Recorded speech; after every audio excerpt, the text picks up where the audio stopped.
సీమాంధ్ర జనం ఉద్యమ పంథా వీడలేదు. తెలంగాణ నోటుకు కేంద్ర మంత్రివర్గం ఆమోదముద్ర తర్వాత ఉద్యమ జోరు పెంచిన ప్రజలు, ఉద్యోగులు కాంగ్రెస్ నేతలే లక్ష్యంగా ఉద్యమిస్తున్నారు. రాష్ట్ర సమైక్యత కోసం ఎన్ని రోజులైనా ఎంతవరకైనా పోరాడతామని నిలదీస్తున్నారు.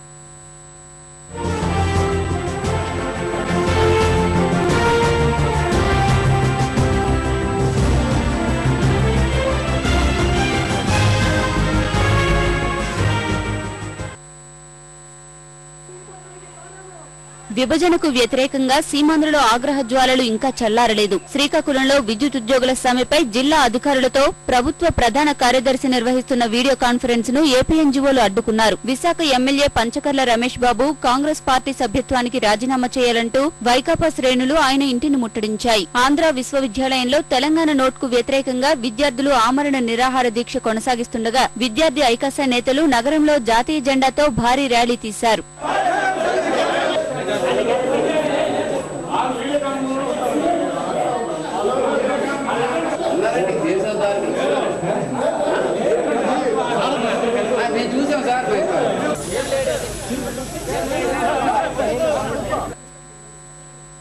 తూర్పుగోదావరి జిల్లా అమలాపురంలో ఎంపీ హర్షకుమార్ క్యాంపు కార్యాలయాన్ని వైకాపా శ్రేణులు ముట్టడించాయి. హర్షకుమార్ పేరు మీద ఉన్న అభివృద్ది పనుల శిలా ఫలకాలని కోనసీమ ఐకాసా ప్రతినిధులు పగలగొట్టారు. ప్రకాశం జిల్లా మార్కాపురంలో సమైక్యవాదులు భారీ ర్యాలీ నిర్వహించగా అంగన్వాడీ కార్యకర్తలు మెడలో పలకలు వేసుకుని నిరసన తెలిపారు. పొదిలిలో సమైక్యవాదులు రహదారిపై మానవహారం నిర్మించారు.